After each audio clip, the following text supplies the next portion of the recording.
when you talk about what he was doing last week against those collegiate-style players, it's impressive because he looked dominant in those moments. He looked like how he did at Pitt his last year.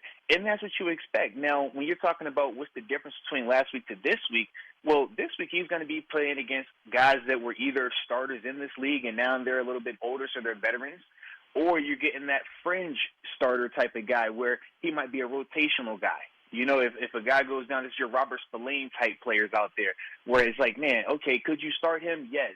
But do you want to start him? Probably not, but you can get away with it. Those are going to be the type of players that Kenny's going to be going against. So when you talk about evaluating him, if he looks as good as he did last week, if he looks as poised as he did last week and just ultimately in control of the offense and still being productive, well, that is a huge benefit for him because it's showing that he's a lot more accelerated than a lot of us probably thought he would be at this stage. Now, if he were to come out there and look a little rough, you know, say the coverages get Oh, Pony's getting really antsy right now. Pony does not. He looks visibly uncomfortable right now. No, I'm okay. Arthur. I want to hear the end of this. But just hear me out. But just hear me out. So even if that were to be the case, you still take it in the context of, okay, this was his first exposure of that in stadium.